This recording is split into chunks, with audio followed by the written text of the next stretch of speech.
Assalamu alaikum. Thank you for joining us for another monthly Frames program. I'd like to just get started with a few announcements, inshallah.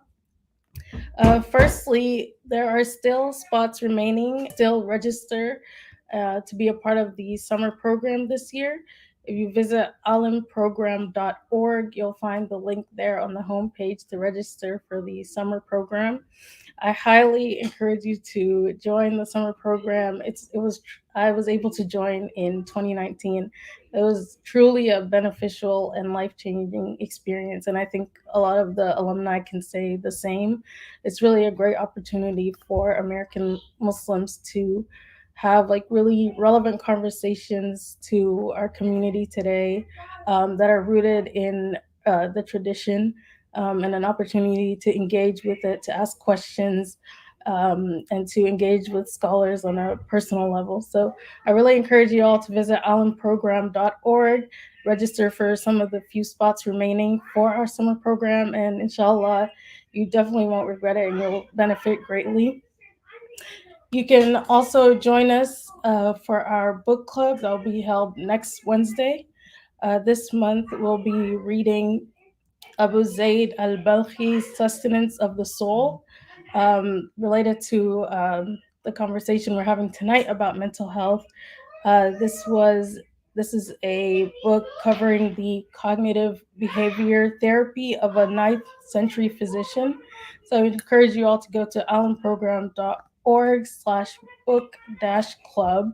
And there you can find the information to join the book club.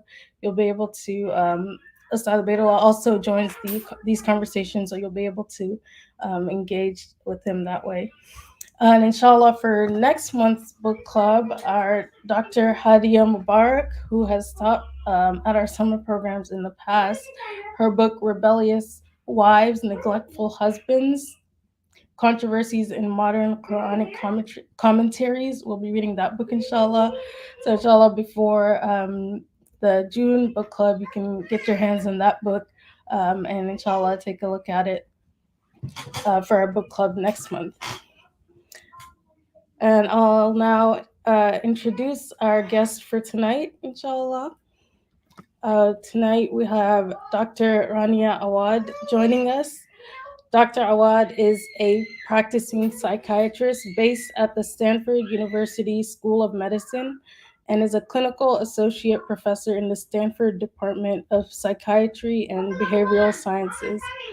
She is also a researcher and the director of the Stanford Muslims and Mental Health Lab, where she mentors and oversees multiple lines of research focused on Muslim mental health. She is also a professor of Islamic law at Zaytuna College and serves as the director of the Rahma Foundation, a nonprofit organization dedicated to educating Muslim women and girls. So it's so good to have you joining us, Dr. Rania. I think we'll have. Wa alaikum assalam wa rahmatullahi wa barakatuh. It's wonderful to be here with you all. All right, thank you for joining us. Believe Ustadh Ubaydullah will be joining again in just a second. Sure thing. Okay, Bismillah. Alaikum. Wa alaikum assalam wa rahmatullahi wa barakatuh. Alhamdulillah, how are you? Alhamdulillah bi khair. How are you doing? Alhamdulillah bi khair. Thank you for joining me.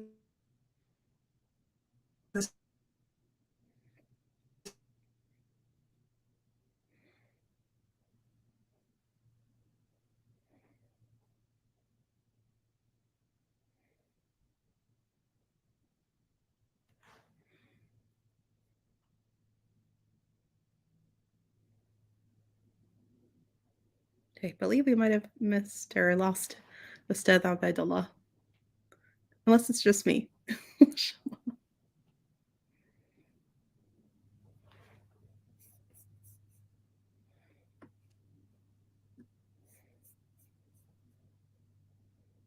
Well, I guess in the meantime, I'll say assalamu alaikum to everybody here, mashallah, since we're live. And my thanks actually to the ALIM program, alhamdulillah, There's a lot of wonderful roots with ALIM, and I'm just so glad to know that there's the continuation of the ALIM programs in the summer and also the weekly Okay. program.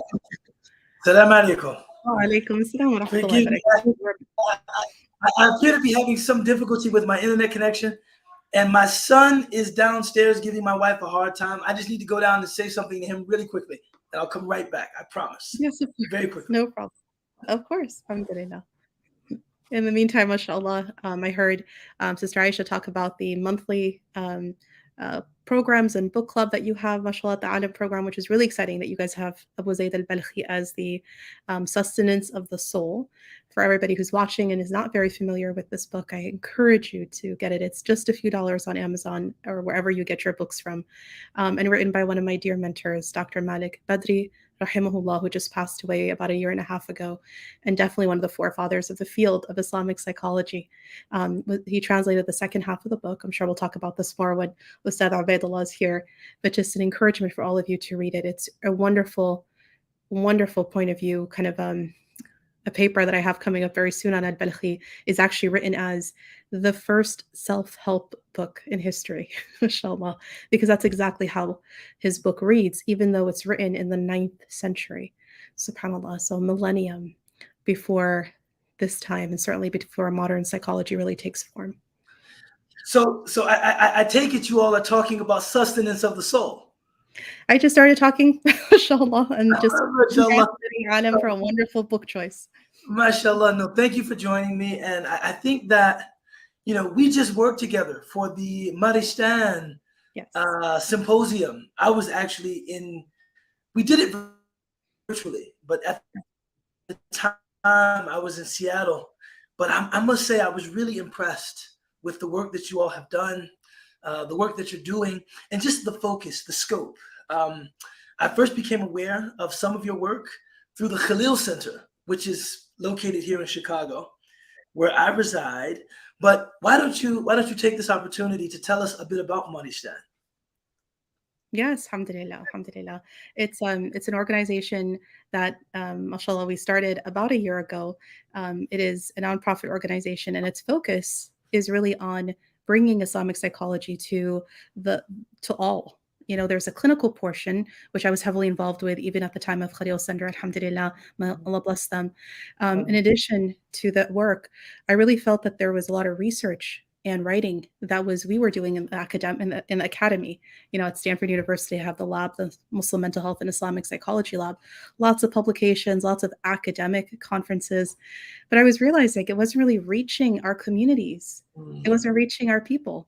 And I really wanted to have a branch of the work that we did at the lab be a community-facing organization. And that's what Maristan is.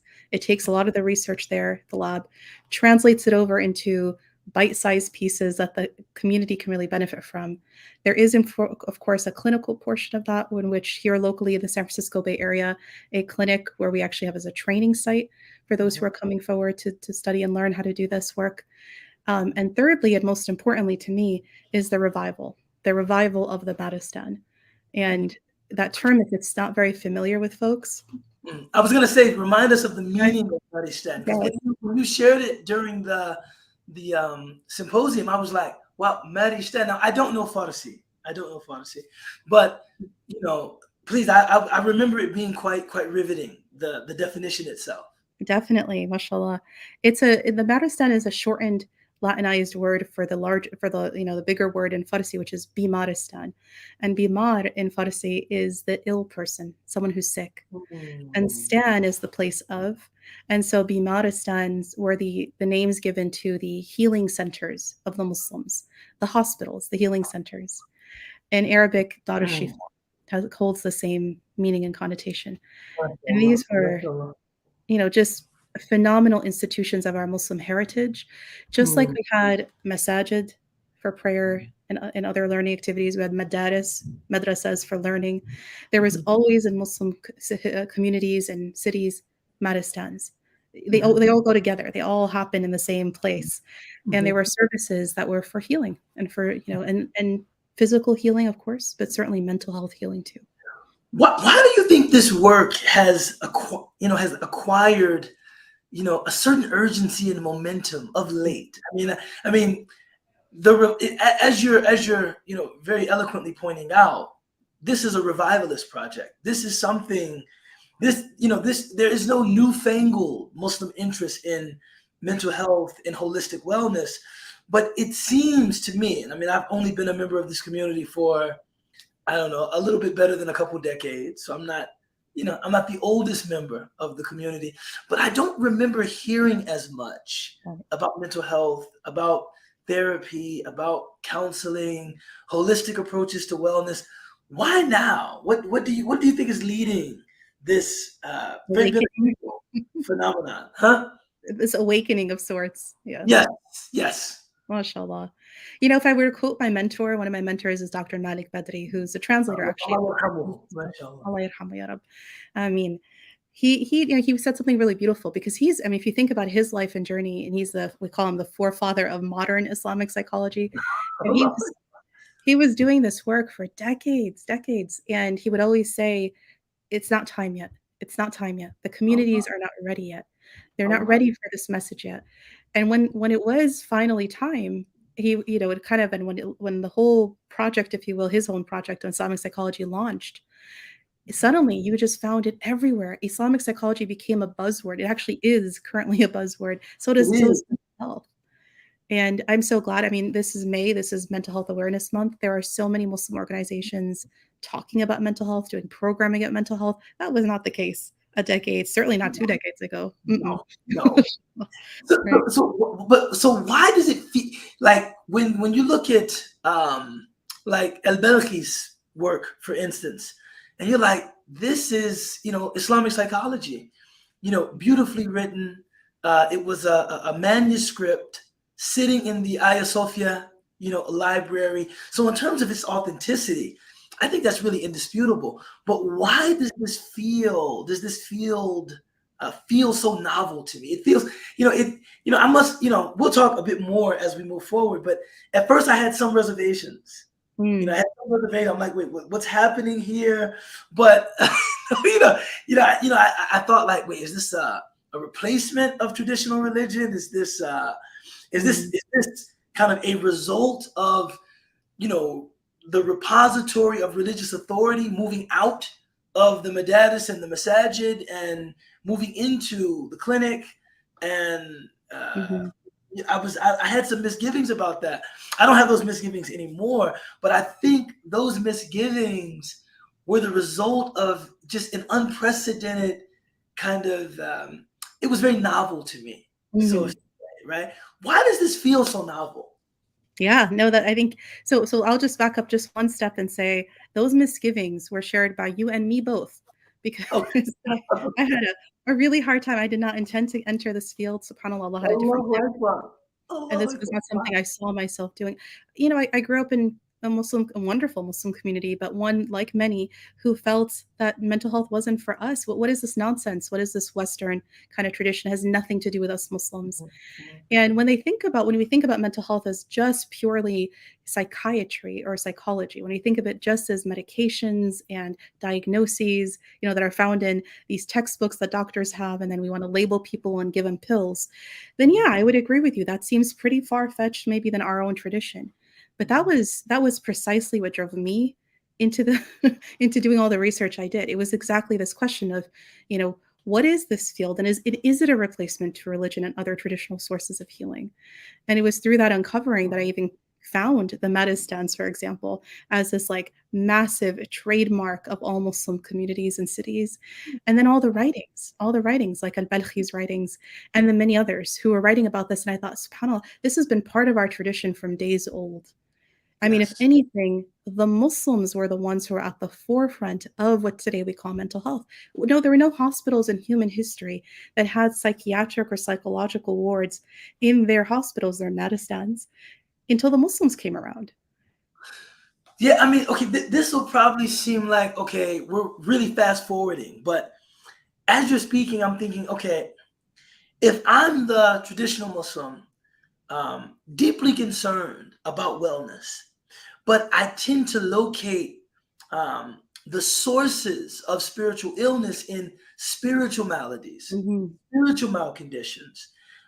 What does mental health as an independent field of study and endeavor offer me?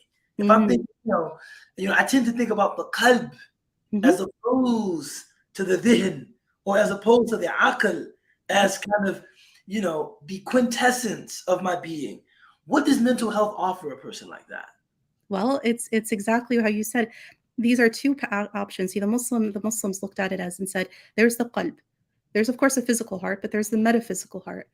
And it is connected to the aql, the cognition, which is also connected to the ruh, the spirit, the soul, connected also to the nafs, right? That lower base self, the self that Allah subhanahu wa ta'ala talks about in the Quran. And also connected in some models to ihsas or emotions. And they're all interconnected with each other. So if you just take one and try to treat it separately, like you just go and say, this is a spiritual malady, and it can only be treated by scholars of spirituality, then you miss out on that other interconnected whole of what Islam saw as a very holistic human being. So therefore, its treatment of the human has to be very holistic, and you have to go at it from each and every aspect. I see. So it's almost, it's really true to the idea of being holistic, right? There is a part of me that is cognitive, right? Cognition. There is a part of me that is appetitive, right? The nafs. There is a part of me that is perennial and eternal, the ruh, right? And comes from, that divine source, وَنَفَخَ فِيهِ مِن رُوحِي. There is a part of me that is, emotive, right? The ihsas, or the masha'ir, the awatif, the emotions, the feelings.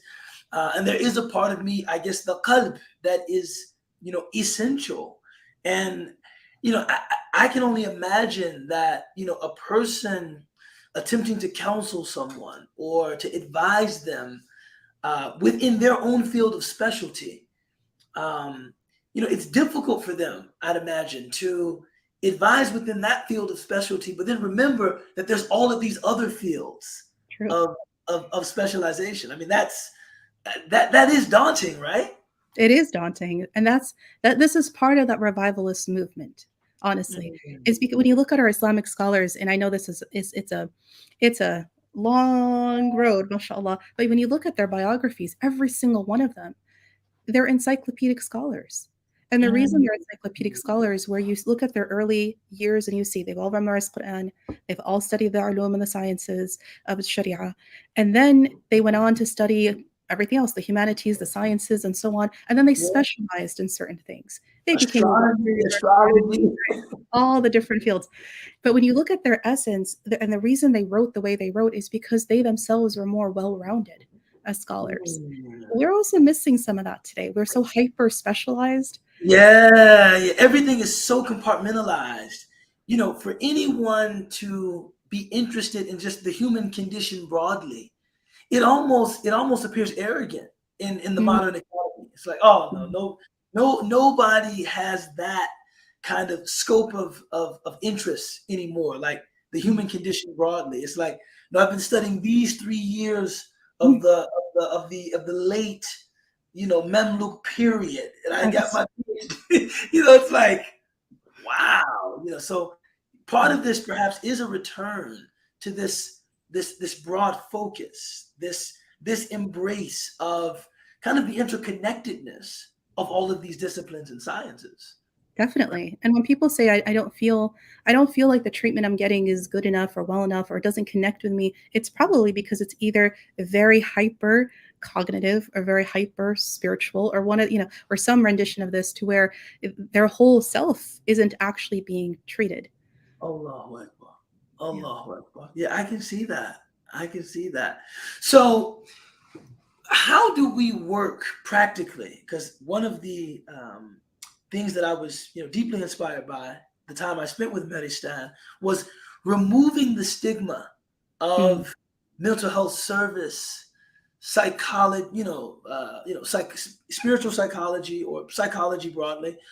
I think that, if I'm being honest, for me, if someone is seeing a psychologist or seeing a psychiatrist, we tend to think it's because something is irrevocably wrong. Like something that cannot be rectified through everyday, interventions, everyday suggestions, everyday practices. Something has gone terribly wrong, so that we have to intervene in this very intentional and aggressive way. And I feel like part of Medistan's mission is to say, no, this is something that we all should have access Right. to That's in right. our pursuit of a Mhm. kind of holistic wellness. Absolutely. That's exactly right. So eloquently put, mashallah. Definitely. And it's exactly that. And the spectrum of mental health, even today, is very, very wide. I mean, yes, of course there are the more serious diagnosable conditions for sure. Mhm. But if you look at the spectrum of it all, you see that there's everything. Every one of us has something. And that's what I was saying. The pandemic, if it taught us anything, it taught us that we all have something to work on, if not many somethings.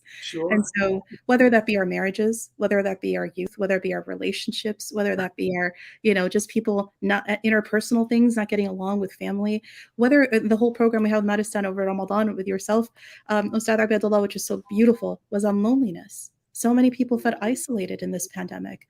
And so these conditions really should be things that we look to. And part of our Islamic tradition, historically in heritage, has always been that you go to those who are spiritually wiser than you, or more knowledge base wiser than you, to ask for advice and help and be connected to this broader group. And this work that we do in counseling is not terribly different than that. Yes, there's some, regulations of ethical boundaries and such that the field calls for, but the essence of it is essentially very similar. You're going to somebody who is a couple steps ahead of you on that path and is able to help you along with whatever you bring forward. Yeah, and I do think trust is a major part of that. I mean, and I say this admirably. Like I think this is something admirable, that within the mental health field, there are certain institutional safeguards Hmm. that I think makes an individual entering therapy or counseling a little more, I won't say confident, but they feel a bit more protected than you might just entering the office of the imam or sitting with the religious scholar, and having him or her just offer you some spiritual or religious prescriptions, or just practical advice. I think the professionalization of, Hmm. of mental health is something that leads to greater confidence, perhaps, or greater, I just said I wasn't going to say confidence, greater, because I don't want to sound as though I am questioning Muslims' comfortability with religious, advice and religious guidance and traditional, pastoral care. Right. But I do find that there's an additional level of protection with mental health services, and maybe perhaps we can learn something from that. I don't know. Sure. And I would say two things as well, is that the opposite of that is also quite true. If somebody is going to a purely secular, doesn't have any room, there's no room for spirituality or talk of God, that too, even though they may be professional, that too can be very quite stifling for a person of faith, whether they be Yeah. Muslim or other forms of faith. It's very stifling, to be honest with you, right? And the Mhm. second part of this conversation is that it would be even more excellent if people were dually trained. I mean, they didn't have to be scholars to the point of scholars in Islam, or even scholars all the way to a doctorate level in mental health, but at least there's enough grounding to where when there is counseling happening, there's actually that dual treatment. You're able to actually pull from the spiritual tradition, religious tradition, and pull from the field of psychology as well. And the Muslims are not the only ones doing this. I have to tell you, there's a whole field of Christian psychology, there's Buddhist psychology, and there's a whole other traditions have this as well. And the Muslims are sort of coming to a bit of an awakening that we have had this and much longer than most other traditions. So speaking about some of that secular counseling, Mm. and the only reason I'm labeling it secular is because it's ostensibly not religious. I don't, some people say secular like it's a bad word. I'm just saying it's secular because it's not connected to To a faith tradition, or right. religious tradition. how concerned should we be as, practicing Muslims, entering maybe an office or a space or the care of someone attempting to help us with our mental health, but doesn't have any religious training and perhaps might even be anti-religious, Mm-hmm. in their outlook. Is this something concerning which we should be concerned? So here's my answer to this piece. If there is a void, there is a dearth of any Muslim therapist, psychologist, psychiatrist, whatever it is the person's looking for, and they're just not simply around. They're not accessible to them, or they don't have any in their locale.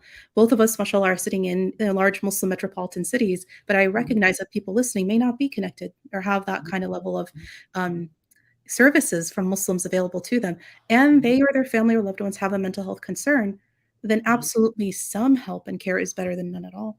Yes. So absolutely, they should seek out a professional because that professional is trained at the end of the day. Now, I think where the question definitely comes up, and it being, the fact that I've, directed a community Muslim mental health clinic for so many years, it's the same question that comes up over and over. How do I know if I send my kids, usually it's a question about their kids, but sometimes it's actually code for themselves, right? That I won't get brainwashed or my kid won't get brainwashed by this counselor. And we get this question even with Muslims, but especially when it's someone who's not from within the Muslim community. And the answer to that is if somebody's holding professional boundaries, there should be no brainwashing happening. And if they're holding professional boundaries, they're supposed to have some level of we call cultural competence in their treatment plan. So they're not saying something like fasting all day. No, wrong. Exit out completely, right? They're supposed to have some level of understanding. But I would have to also say it varies from person to person. And sometimes you get a great counselor, and sometimes you just have to keep shopping for another counselor. Yeah, I mean, I see that tension with regard to things like self-esteem or self-acceptance, and something like moral standards, right? Yes. So if someone comes in and they say, um, I drink from time to time, right? I'm a Muslim, and according to my religion, I probably shouldn't drink alcohol, but I'm not an alcoholic, but I drink socially from time to time. I wouldn't expect a trained, culturally competent, non-Muslim mental health provider to say they shouldn't drink, but I wouldn't also expect them to say, "Oh, you don't." I mean, you shouldn't feel guilty about drinking. I mean, everybody does it. I'm sure, you're just like everyone else. I find that often, because there are people very close to me that have non-Muslim therapists, sometimes moral suggestions are given. Right. They're perhaps not as explicit as the example I gave. I was giving an example that I don't think is, tenable. I don't think that happens very often. But other kinds of suggestions, they are there. So I guess what I'm saying is like, Sure. how do we manage that? And I'm sure the person issuing the advice is well intentioned. Often they are, and I have to tell you, having as a professor in this field, I teach PsyDs, those who are going into Doctor of Clinical Psychology, and I have courses where I teach psychiatrists who are doctors, MDs who are going into this mental health field. And my courses actually at Stanford are called Culture and Religion in Psychiatry. That's one of the courses I teach. And this is exactly it. It's a classroom full of people, the majority of whom aren't Muslim. It's very so often we'll have a Muslim in the class, but the majority aren't. And we're talking about exactly these scenarios, right? Whether it's the fasting and eating disorders, or whether it's the, somebody comes in and says, I drink, and are you supposed to suggest or not suggest something from the faith? Or somebody simply comes in and says they're in an existential crisis and they're like, I don't know if this religion is good for me anymore. I don't know if I'm being a good Muslim anymore. Now, what do you do with that, right? And so, and just even kind of grounding them to what potentials may come forward, because if you have never even been trained in some of these, I don't even like the word cultural competence. I actually like the word congruency. Like if you're not congruent in that care, you're going to miss the boat altogether, potentially, or you may inadvertently say something very negative, or if, and this has happened, people will say terrible things actually because they're not such great counselors in the first place, which is unfortunate. Right? Yeah, I mean, I see where I've heard it from a lot of my students, where maybe they sit through a session with a therapist and they come back and they have some questions, like some follow-up questions for me. A lot of it has to do with relationships. Yep. So, classic example, my mother-in-law. Don't like her. She doesn't like me. My therapist told me I should just stay away from her. That's right. It's unhealthy, and that I should, if she's coming over, I should leave. If my husband is going to visit his parents, I shouldn't go. And I'm thinking, in a Muslim family, this could produce a lot of undesirable tension and some unfavorable results. I don't know if I take that approach, but I do appreciate your therapist's desire to keep you out of situations that are spiritually harmful and emotionally harmful to you. How do we deal with those sorts of things? Yeah, that's exactly right. And often it is actually about relationships that people come forward and say, I got this advice from my therapist, or this was what was suggested. It doesn't seem like it's in line with Islam. And you have to go back to how, again, Western psychology or modern psychology, the way it's oriented today is very much oriented as individualistic care. So the therapist might say, well, I'm not treating your mother-in-law. I'm only treating you, and you are my priority. So therefore your well-being is my priority. So the advice they're giving in the frame that it's coming from is you come first. But what they don't realize is there's a whole, I say this all the time to my students, there's like 10 other invisible heads in that room who are making a collective decision, because in a Muslim family, it's often collectivist, right? As in to say there are multiple people connected to each other. A person can't just individually make a decision, I'm going to cut so-and-so off, or I'm not going to go to that event, or I'm not going to, there's almost like this domino effect that happens with that bigger group. And that's with and that's not just the Muslim thing, by the way. There are other cultures in which that is the case as well. And then this is where we train people. You have to train not just to the person sitting in your room doing therapy. That just seems like they're the one person. You have to train to realize that whatever you're going to help with is actually working on a whole family system. Right? And there are family systems therapists, and they tend to do better with these kind of scenarios than those that don't have that kind of training. No, this is very, very important. This is very important. I'm reminded of. I think this is kind of humorous, but it actually did happen, right? So, a friend of mine said that he was working as an imam, I believe in Boston or somewhere on the East Coast, and a young man entered his office, and he said, my girlfriend and I, we are in a committed relationship, and we want to have a physical relationship. She's an adult, I'm an adult. It would be completely consensual. What's wrong with that? Right? Yeah, what's the problem with that? And my friend said that he thought to himself, this is an opportunity for me to deploy this hadith of the Prophet ﷺ that I learned, that I've never really deployed in real conversation. And he said, do you have a mother? And the boy said, yes. And he said, do you have a sister? The boy said, yes. Do you have aunts? The young man said, yes. And he said, would you want someone to do that to them? By which he meant, would you want someone to have a physical relationship with them without any responsibility toward them, without any kind of clearly defined legal responsibility toward them? And he said, the young man looked at him and said, if that's what they want, as if to say, even this kind of moral idea around relationships was something completely foreign to the young man. For him, it wasn't about responsibility, it was about consent, right? This is what made a relationship moral. And I just thought, wow. Now, the Muslim was saying he was flummoxed. He was perplexed. How? You weren't supposed to say that. He was saying, you were supposed to say no. And then I was supposed to say, likewise, other people have mothers and sisters and aunts, and you shouldn't do that to them.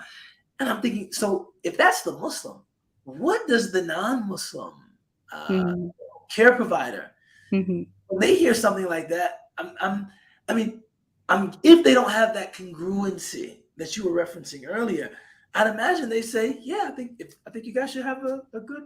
I think you guys should, if it's perfectly consensual and it's healthy and you feel enhanced by it and she does too. I think it's a great idea. Mm-hmm. You know what I'm saying? So Definitely. And this is where, the field, there's two fields, right, that are sort of different, but they overlap on Muslim mental health and then Islamic psychology. And we could talk about each, but this is exactly why there needs to be this massive pipeline of Muslims going into the field to become clinical counselors and therapists and such, because it's exactly this. So you would hope that that moralistic point of view would be essentially the lens through which you're doing the therapy. I see. You know, I mean, I think that, you know, this field contains great promise Yes. for our community. And one of the realities that kind of helped this to sink in for me was that, you know, as religious teachers, scholars, researchers, preachers, we often offer people access to our shared moral ideals. Like, this is what we want to, this is where we're going, this is what we want to become. And in the best expressions, those things are always prophetic. We want to become Muhammadan, alayhi salatu wasalam, in our, but we talk very little about what is preventing us from doing so.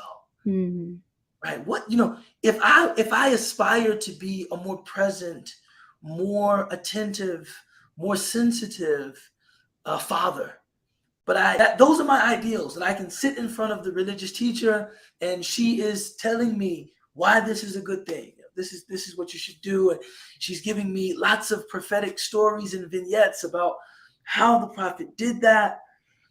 I feel like that's good, but why I'm having difficulty connecting, why I'm finding it difficult to be vulnerable with my child, I don't know that, you know, traditional religious teaching is as interested in kind of helping me sort that out, helping me figure that out, as I think the mental health, you know, approach appears to be. Is that accurate? I think so, and I would think specifically, and more specifically, Islamic psychology. Okay, Islamic psychology. Which you know, it's interesting. In Arabic, people say, well, what do you call this in Arabic? Ilmun nafs, right? Know yourself. Right, the self. And interestingly, one of the biggest differences, because if you look at the word psychology, I'm just going to go into, you know, the breakdown of the word for a moment. Just explain, mashallah, psychology, right? That psyche, that first part for the Greeks, when you look at the Greek roots of the word, it actually talks about the spirit and the self. And logia is the study of the spirit and the self. And ilmun nafs in Arabic is the study of the self, right? So technically the two definitions are the same, but there is massive differences between Islamic psychology and what today we would call kind of this modern Western psychology, which many people, by the way, say, because early on in psychology, even with non-Muslim European psychology, they were very interested in studying the soul. They were all about it, like trying to figure it out too. But then there's a statement that modern psychology has, quote, lost its soul, right? Which is both metaphorical, but also actually, you know, reality, because it's become so scientific, so where is psychology housed? In the School of Medicine, right? It's housed in the sciences of medicine. And if I can't touch it and I can't reproduce it and I can't put it under an MRI machine, it doesn't exist. So the soul got tossed, right? So did the nafs. Whereas traditionally for Muslims, when you look at the field, who contributed? Well, it wasn't just the doctors. It wasn't just your Ibn Sinas and Razis and so on. They contributed too. Or Balkhi, he was a physician as well. You know, there were the contributors were people of religion. Allahu Akbar. right? And our philosophers. So you find multiple philosophers contributing, Muslim philosophers, and you find multiple scholars of religion. So Imam al-Ghazali, Ibn Qayyim, and so many that have all written on the psyche. They've all written on what is this thing called, how does the human being tick? And how does a person work in terms of their interactions? And what is the best way to interact with the world around you, the people in your life, and of course your relationship with Allah subhanahu wa ta'ala. So our field of ilm wal nafs was much more interdisciplinary than the field today is. And for that reason, when you look at Islamic psychology and the treatments like people like Al-Balkhi are given, it's beautiful. He breaks down, whether it's the category of depression or the category of phobias or the category of obsessions, he'll break it down and say, look, there's a physical part of this. And here's my recipe, my concoction of herbal or medical, like actual physical treatment to take, right? As a pill, essentially, as a medication. And then there is this aspect of therapy, which Dr. Badri talks about in the book, as if no one else claims the first CBT therapist, cognitive behavioral therapist in the world, then Balkhi gets that title. Balkhi, mashallah, mashallah. I'll take from henceforth, I will use it. Balkhi. And thirdly, the father of CBT, mashallah. No, truly. I mean, I'll share a little bit more of some of the papers I've written on him. It's phenomenal. So he says physical, right, as in terms of like the actual medication you might take, therapy, and he actually describes the kind of therapy for each illness or each condition that the therapist should do. And thirdly, the spiritual treatment. These are the ahadith or the ayat of Quran that would help this particular person dealing with this condition. Right? Wow, subhanallah. And that's our tradition. So if you tear one away from the other, you lose something. You lose something. Yeah, something is lost. Yeah. That's really, really phenomenal. I mean, one of the things that I think will remove some of the stigma around mental health is looking at things in the Quran itself. I mean, I'm talking about mental health treatment in Muslim communities, and it's really a shame that some mental health treatment still endures a great deal of stigma in Muslim communities. Is looking at the Quran itself. And, some of the things that I've learned about spiritual psychology directly from the Quran have just been breathtaking. I remember once sitting with a teacher, and he was talking about the verse of the Quran, فَأَمَّا مَنْ بَخِلَ وَاسْتَغْنَى, right? فَأَمَّا مَنْ بَخِلَ, who, as for the one who is stingy, وَاسْتَغْنَى, and deems herself or deems himself self-sufficient, right? And the teacher said, do you know the connection between these two things? And of course, this is in Juz Amma, so I've recited this thousands of times. And I'm thinking, I don't think I've ever really given thought to the connection between bukhl, stinginess, and istighna, or delusional self-sufficiency. And it said, the person who believes that they gave themselves everything they have. I got it myself. It was my work ethic, my network. I was enterprising. I was this, that. It's very hard for them to give to other people, right? Because they don't see themselves as having been given to. Right. So, and he's like, this is a psychological condition. That's right. And this is a psychological condition that underlies stinginess. Allah is describing how a person becomes withholding, like why they won't give, because they don't recognize the ways in which they were given to. That's right. They have and that. This leads to the bukhl. Right. And I was like, what a profound insight into just the human condition. And that's in the Quran itself. That's right. So much. Right? So much. Our scholars, this is so much of the research I was pulling out. I'm talking about Turath, right? I'll just tell a really quick, and I'll come back to this, just a really quick backstory to this. Remember I was saying that me too, had all these misgivings about the field. I didn't take a single psychology course in my undergrad. I had no interest in this field because I too held that very internalized stigma against mental health, as in like, why do Muslims need this? It's not from our tradition. Allah has a way of humbling you, alhamdulillah. SubhanAllah, Allahu Akbar. But the long story short, honestly, it was scenarios just like what you described. Because alhamdulillah, after my studies in Damascus, when I came back and I was teaching on the religious front, kind of as a religious teacher in the community, people would come with their questions and they would come with their concerns. And it very quickly I realized it was beyond the halal and haram. It was beyond the what are the rules of fiqh and such and such. It was about Yeah. right? About personal heavy things they were dealing with their families, and also about spiritual conditions as well. And I realized very quickly, very early on, that I'm way out of my depth on answering these things. Sure. SubhanAllah. And one thing led to another, and I ended up in the field. And one of the very first things I did, what ended up founding my lab at Stanford on the topic, was, well, what did our scholars of tradition say? Like, I've studied the tradition classically, fatabarakallah, alhamdulillah. I can quote to you fiqh and seerah and hadith, but what did they say about this?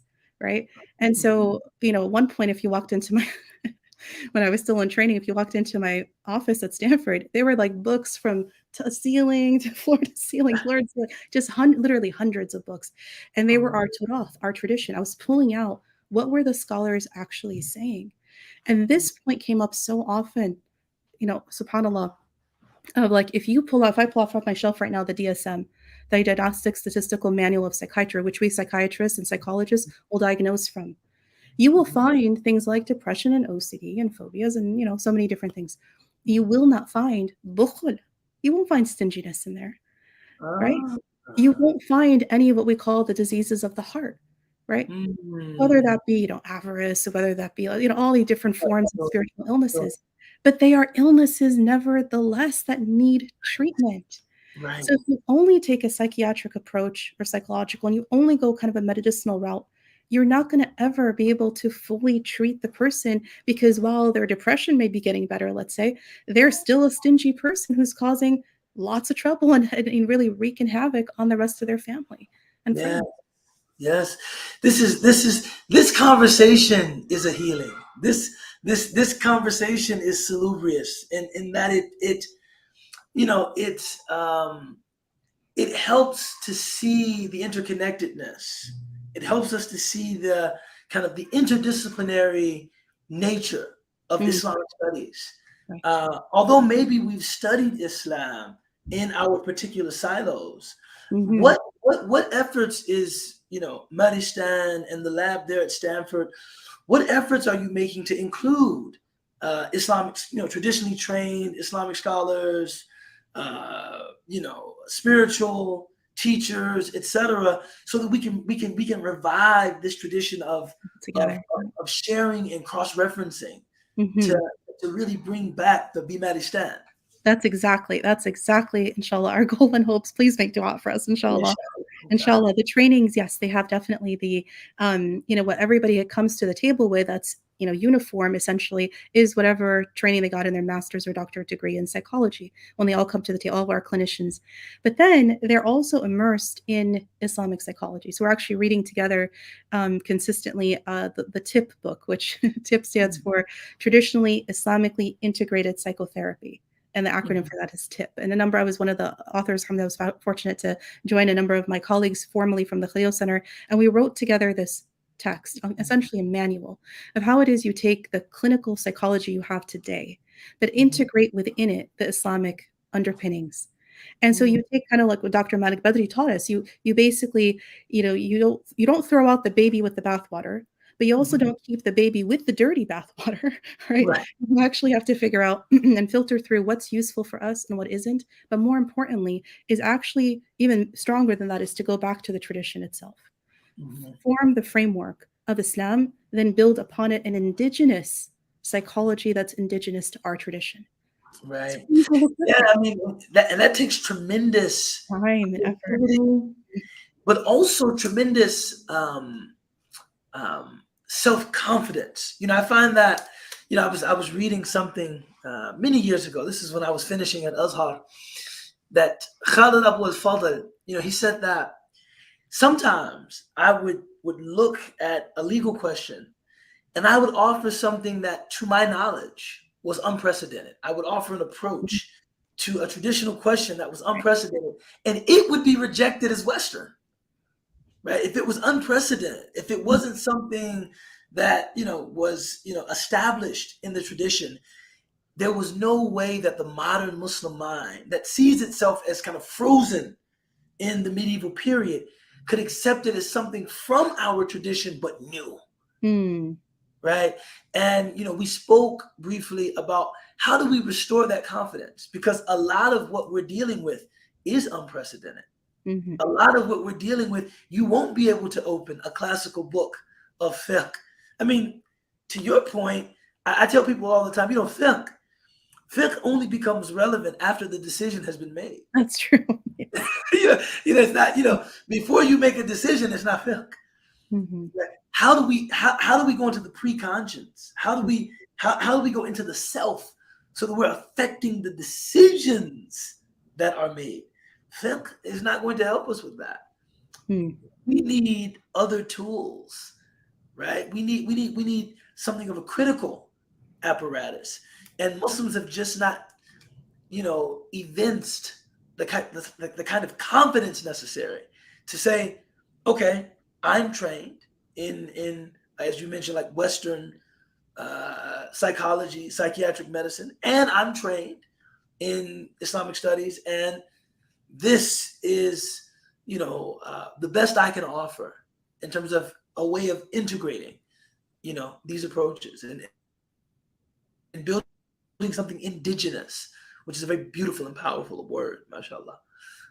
So, no, may Allah bless you and empower you and surround you with people of great spiritual ambition and broad, expansive intellects. Ameen.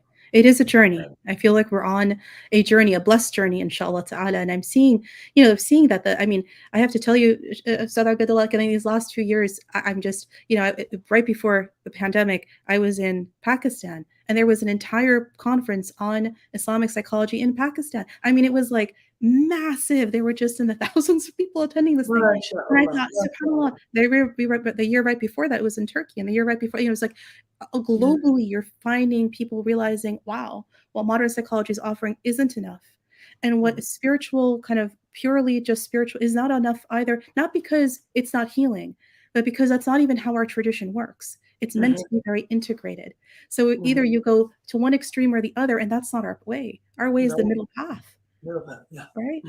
In which things are integrated. That's what we're missing. That's the revival. It's not a revival. If people have asked me, why are you trying to revive an institution that's historically bygones? And I said, because if you look at this institution, it was so novel and so modern for its time, but it's still novel and modern for our time today. Right? MashaAllah. When people talk about healing, what are the Madistans had in them? People are wondering, like, how are people being treated in there? We're talking about all of the senses. So yes, there was the talk therapy. People are like blown away. Really, Muslims were the first to do talk therapy. They were some of the first, and certainly some of the first to perfect certain kinds of talk therapy. They also had sound therapy, what some people call music therapy, whether it be the Quran or the adhan, or whether either actual instruments. They were using the maqamat, right? The tones, right? They had art therapy. They had, the centers were always in the middle of town, so that you could fulfill the sunnah of visiting the ill, and it wasn't just out of sight, out of mind, right? Right? And then the greenery and the fountains to allow healing, both spiritually but also physically. And the beautiful interdisciplinary team of not just a doctor and a nurse, but you had the person compounding medications in the saydala and the shifa khana making the medications. Then you also had rounding with them with the patients is your spiritual doctor, basically the sheikh, part of the treatment team. And so was today the person we call our social worker, who helps you after you leave the hospital, get you back on your feet. And some of these hospitals, like Al-Razi's hospital, it was so beautiful because they actually gave you money when you left, 4 gold dinars or 5, in which you can then, with dignity, integrate yourself back into your society and community. Because if you were hospitalized for a period of time, you probably weren't able to work and serve your family. And so let's help you integrate back. Use some of that for food, clothing, and shelter. But some of those dinars were specifically so you can start your own business and get back on your feet again. Right? And then my favorite It's interesting. I mean, it's on the one hand, you're blown away. Mm. On the other, you're a bit saddened. Oh yeah. Oh yeah. It's almost like how do you come into such close contact with this turath without looking around and thinking what happened? What تمام. you know? I was in England once, and a scholar who I won't name because the statement was very controversial, and I think he was being deliberately agitational, which is in terms of the function of a public intellectual. As the great Edward Said said, I mean, it is to agitate. It is, it's not to make people comfortable, right? But he said, I know we're not supposed to say it because kuntum khayra ummatin ukhrijat linnas, but the West is better than us. Right? He said they're better than us, and he said, as evidence I'm offering, they have laws that would prevent you from treating animals in Okay. ways some of us treat our, less fortunate, poor, downtrodden, under-resourced neighbors, right? And he said, you know, our civilization was one that used to boast endowments That's right. for feeding cats, watering plants, endowments for helping people attain holistic wellness. Where did all of that go? Mm-hmm. I mean, to me, and you can correct me if I'm wrong, it seems a bit of a cop out to say it was just colonialism. It was just colonization. It was just istimar. It was just the colonial enterprise.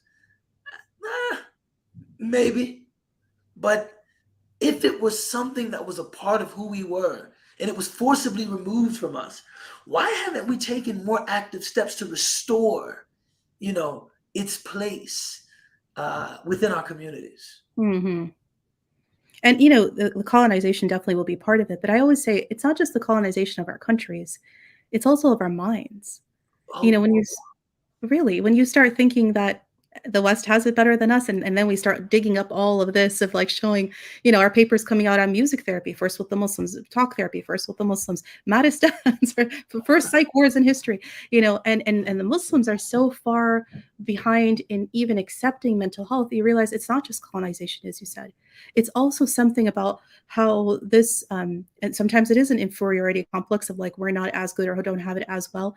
But then there's also the piece of like, are we actually fulfilling our Islamic duties in the way of following the Sunnah of the Prophet sallallahu alaihi wasallam? sallallahu alayhi wa sallam. I mean, one of my favorite hadith in the hadith Sahih traditions is the young is the woman who came to the Prophet sallallahu alaihi wasallam and asked to speak to him.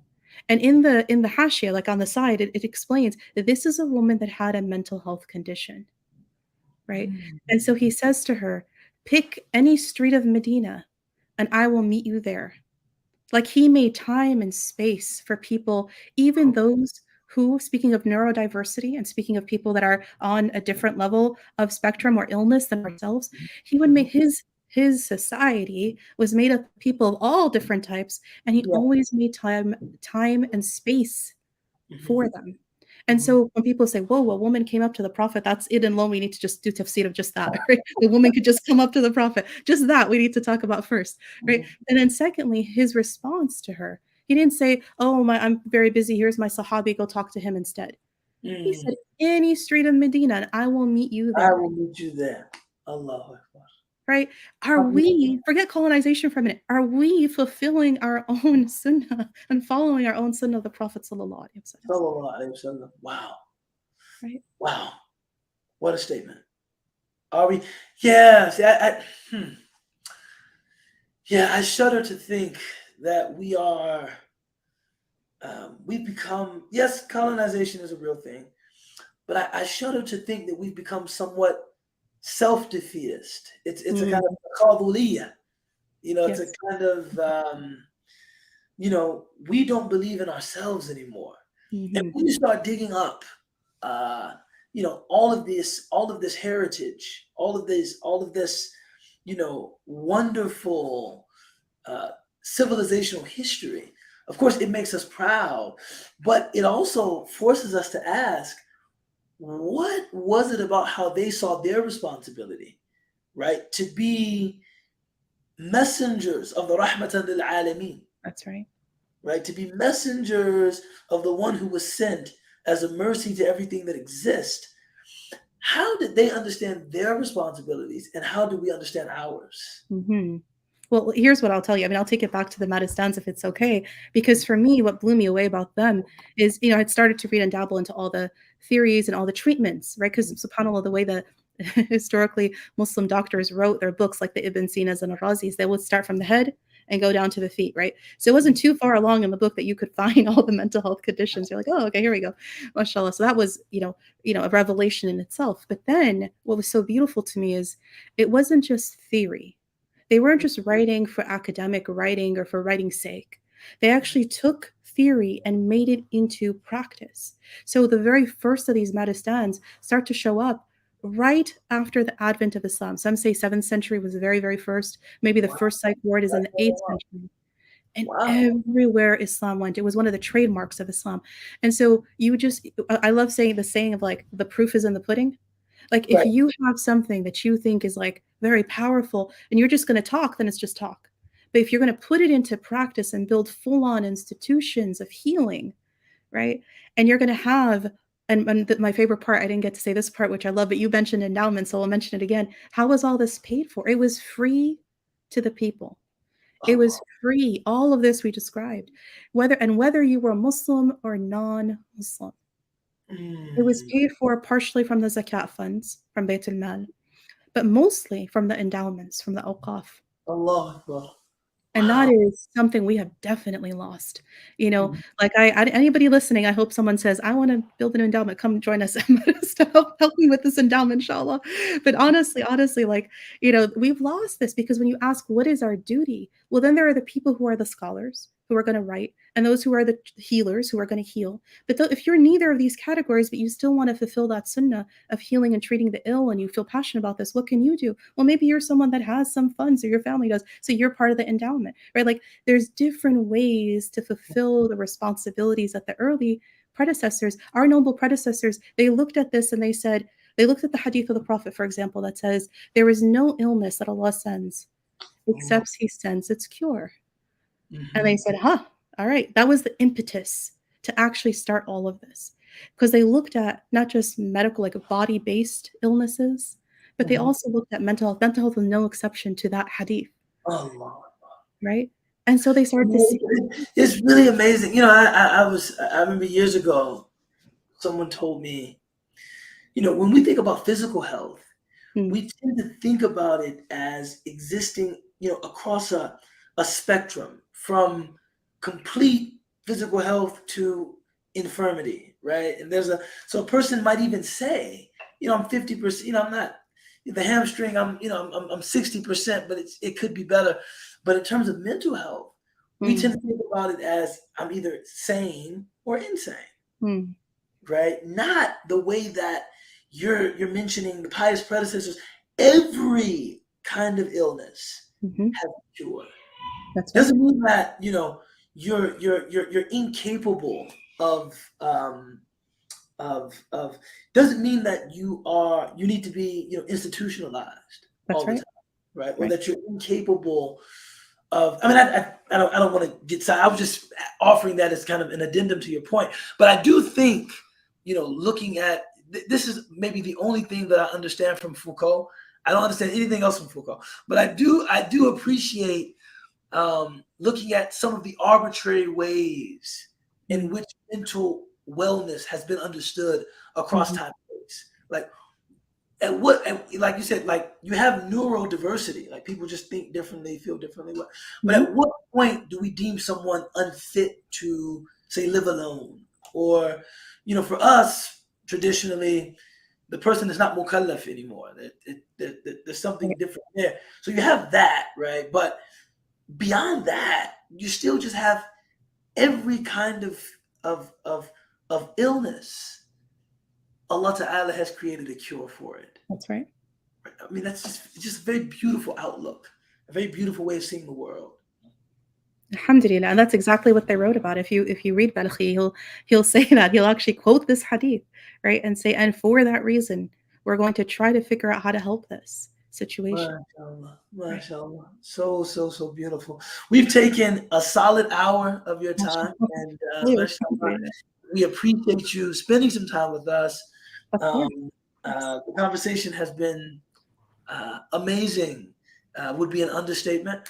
But as we wind down, final 5-10 minutes, is there anything that you'd like to share that maybe you've been thinking about, maybe you've been reading about, even if it's kind of yeah, we have a question here. Okay. Are there specific books or Islamic scholars that initiated mental health? As you mentioned earlier, I would love to read about that more. Yes, certainly. There's a number of, I don't know if this question was meaning traditional books like the works of al-Balkhi, like 9th century and 10th century and so on, or whether more modern works of Islamic psychology. And I can actually share a link to the organizers, inshallah. And it's essentially a reading list. If someone's interested in Islamic psychology, here are the books and here are the articles that would really help somebody who's starting into the field or really is interested in looking further into the field. So inshallah, I can do that. I'm not sure if I put it in the chat if it'll work, but I can definitely send it to the organizers, inshallah. Yeah, but I guess before I give you an opportunity to wrap up, any other questions? I was actually going to end without, giving the audience a chance to ask questions, but I'm glad I remembered. Anything else? Rihanna Bethel said, can you see the questions as well? I can. Oh, I don't have to read them then. So the question is asking, what do we suggest to help, especially those who are in third world countries who have only Western trained non-Muslim psychologists? It's a very interesting question, subhanAllah. And, Dr. Malik Badri spoke about this. In fact, let me just tell you something really quick about his own history and his own kind of how he came to be, mashallah, the forefather of modern Islamic psychology. When he was in the 70s, late 70s, he wrote a book. In fact, I can actually, here, I have my bookshelf next to me, so I can actually pull it. He wrote this really important book called The Dilemma of Muslim Psychologists. Wow. And it's a beautiful book. This was written in 79, right? Oh, wow. And earlier, right? Yeah, mashallah. And earlier in the 70s, when he tried to present this concept of Islamic psychology, he was at the time, he's from the Sudan originally, and then he trained in the UK for his psychology degree. And then he went to work as a professor at the AUB, American University of Beirut. And so there he is in the Muslim lands, and he's bringing back all that he's learned. And he's basically saying, look, folks, all the people that are doing here, they're just taking the nut with its shell, like literally eating the nut with its shell, or they're taking the baby with the dirty bathwater, right? Like there is something to be said, like the questioner asked, is if you just wholly export Western psychology, even to the Muslim majority lands, that's not going to be helpful. It's not going to be helpful. And so his whole thing was, we need to figure out what works, like filter out what does and what doesn't, right? And then eventually later in life, he came to this conclusion of you have to start from the ground up, build from the bottom up an Islamic psychology, go back to the tradition and then build upon it a psychology, taking from all the good that modern psychology has to offer, but the nonsense, throw it out. And I see somebody else asked about what about Muslims are suspicious of therapy because of the Western model. I agree with you. I agree. I think that's an accurate statement, subhanAllah. And so where he was really wildly successful, mashallah, over time is being able to, what it jived with the rest of us of like, yes, there are things we see in therapy, psychology, psychiatry, we can't dispute, they help. But there are other things that do seem nonsensical and they don't seem congruent to us in our faith. So to be able to pull apart what's what and to be brave, to have courage, to be able to say, I reject this and I accept this, and I'm going to build out a new psychology, right? And to not be scared to do that. Yes. Bravery, I think, is the optimal term there. Mm-hmm. These are some great questions. Do we have any other takers? Any other questions?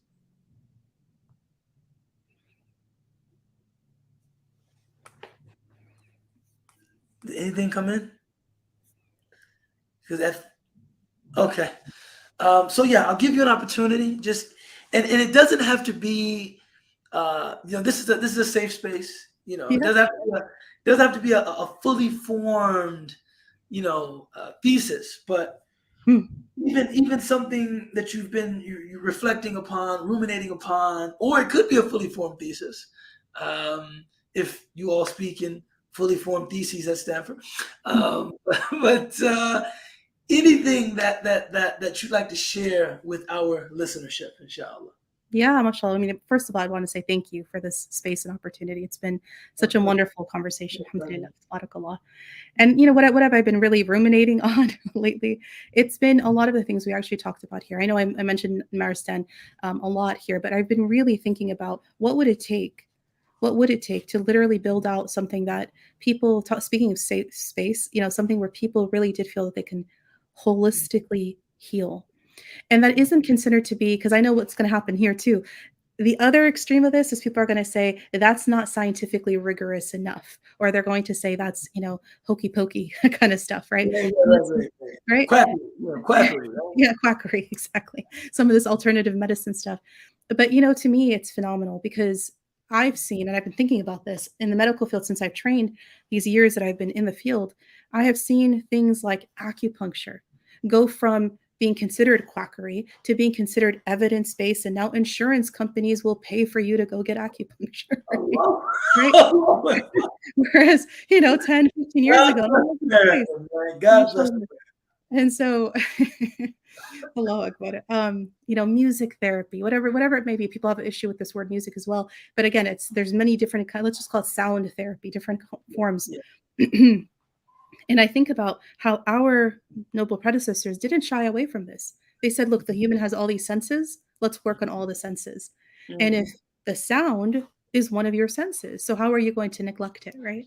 Mm-hmm. And so what would it take? That's my question. I'm going back to the rumination here. What would it take to actually have something that is a safe space for the Muslims, but is grounded in evidence, right? Based, like you actually have the research and the studies that back it, for the segment of our community that needs that, right? And also has fully grounded in it kind of that Islamic grounding. It's not just sort of like a, let's Islamicize or Arabize the words of psychology, but actually something that's truly indigenous to the faith. And I'll say something because I've been really thinking about this and I wonder how it's going to land. But I've been thinking about, people nowadays, doctors will prescribe along with whatever else they're prescribing to a person who's depressed or anxious or any other mental health condition. They'll say, you should go try yoga, right? And you should go do meditation. So mindfulness, meditation, and yoga are like, now, again, what used to be quackery, right? They are considered that in the field, that is, now is considered to be something has reached such a critical point of evidence base that doctors are prescribing it. And so you find Muslims who are doing meditation and yoga, and they're finding benefit because there is in fact some benefit to it. I mean, that's what the research shows, but it's not indigenous to our tradition. Mm-hmm. This is where some people are going to probably shut the recording right now and leave. No, this is ALIM. We don't have those kinds of students or beneficiaries. No, but truly, I think about this a lot, and I'll tell you, and the reason I'm laughing is because I've actually just submitted our team at the lab. Alhamdulillah, we submit papers regularly all the time. We're writing these academic papers. We just wrote a paper that we submitted that was on how meditation, the way it looks today, which is coming.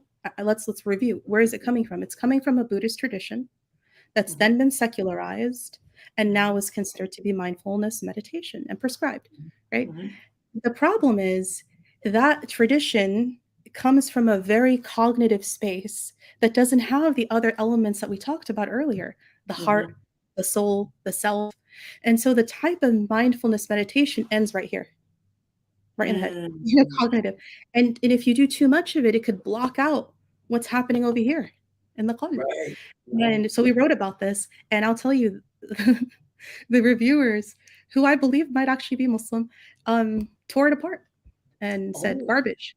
And it reminded me of Dr. Malik Badri when he was first writing. And I didn't say this part of the story, but when he presented it in Beirut the first time to the Muslim majority countries, this concept, people called him out and they just kicked him out of the audience. And they just absolutely, and they said, that's quackery.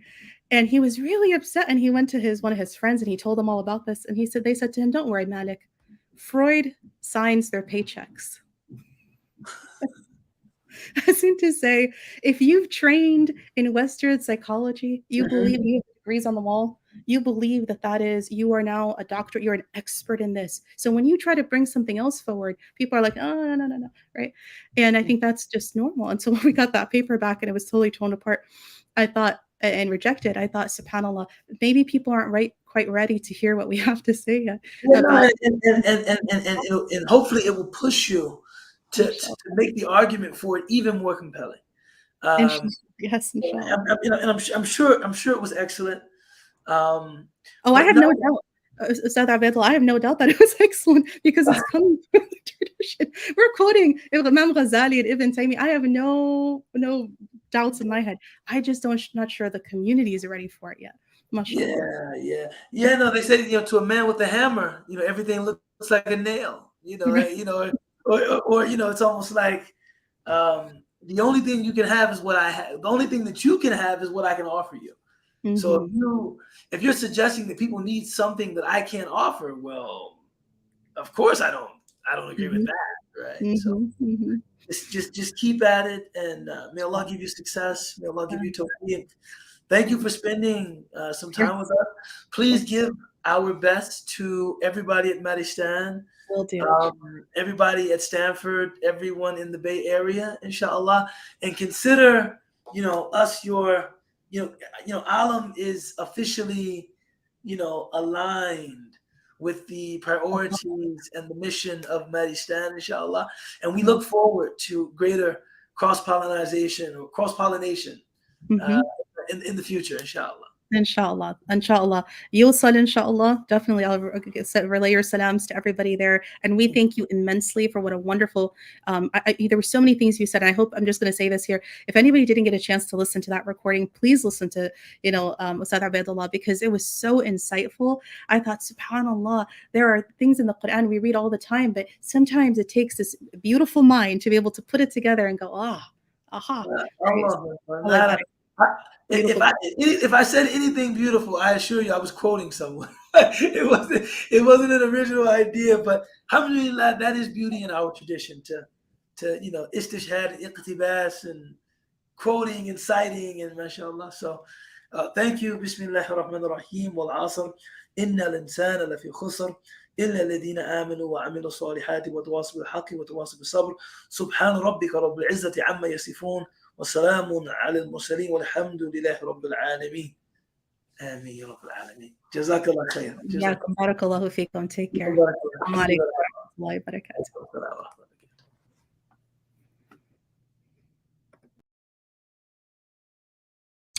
Bismillah ar-Rahman ar-Rahim. Thank you so much, Dr. Rania and Ustadh Ubaydullah, for hosting that conversation today. It was a really beautiful conversation. We just want to end with a few closing announcements. We do have a couple spots left in our autumn summer program that's coming up in a few short months. So if you would like to register, you can go to alimprogram.org, which we just posted in the chat, to learn more about the program and to register for the program, inshallah. We really encourage you to do so. This is ALIM's flagship program. It's our main thing. We've had many alumni come out of it. And so we definitely encourage you to do so if you have not attended. And if you have attended, you can always attend again, inshallah. We also want to let you know that we have the book club coming up where we are going to be reading the book that we mentioned many times, Substance of the Soul, which was translated by Dr. Badri. This is upcoming next Wednesday, inshallah. Ustadh Ubaydullah will be joining us for that book club.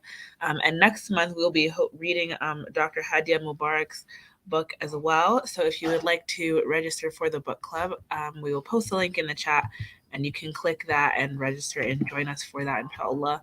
We ask that you keep Ustadh Ubaydullah and Dr. Rania and Maristan in your du'as, inshallah. And we thank you so much for joining us. Assalamu alaikum.